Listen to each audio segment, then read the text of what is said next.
ഇടയ്ക്കു നമ്മതിൽ ചാടി പടം കണ്ടു മടങ്ങുമ്പോൾ പൊടിച്ചായ കുടിച്ചൊരു കടവാ. പ്രേതം എന്തായാലും നമ്മളെ ഞെട്ടിക്കും. ഏത് പ്രേതമാണ്?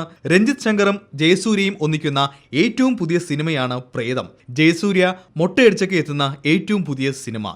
ഇപ്പോൾ ഇതാ പ്രേതത്തിന്റെ ടൈറ്റിൽ സോങ് ഇറങ്ങിയിരിക്കുകയാണ്. ഇത് പാടിയിരിക്കുന്നതോ സാക്ഷാൽ വിനീത് ശ്രീനിവാസനും.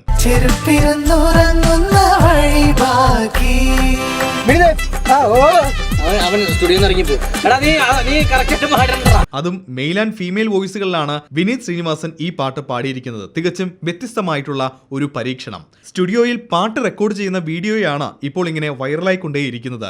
ജയസൂര്യയും രഞ്ജിത്ത് ശങ്കറും അജുവും ഷറഫുദ്ദീനും ഒക്കെ വിനീത് ശ്രീനിവാസന്റെ പാട്ട് കേട്ട് ഇങ്ങനെ ആസ്വദിക്കുന്നതുമൊക്കെ വീഡിയോയിൽ കാണിക്കുന്നുണ്ട്. എന്തായാലും ജയസൂര്യ രഞ്ജിത്ത് ശങ്കർ ടീമിന്റെ ഏറ്റവും പുതിയ സൂപ്പർ ഹിറ്റിനായിട്ട് നമുക്ക് കാത്തിരിക്കാം. വിനീത് ശ്രീനിവാസൻ കേ പൈസ മേടിക്കാതെ പാടിയ വിനീത് ശ്രീനിവാസൻ കേ. ഇത് ശരിക്കും പറഞ്ഞ പാപ്പനെ കുറിച്ചും വർക്കയെ കുറിച്ചും അതില് വന്നു പോകുന്ന ഒരു പ്രധാനപ്പെട്ട സിഗ്നിഫിക്കന്റ് റോള് മാത്രമാണ് മേരി.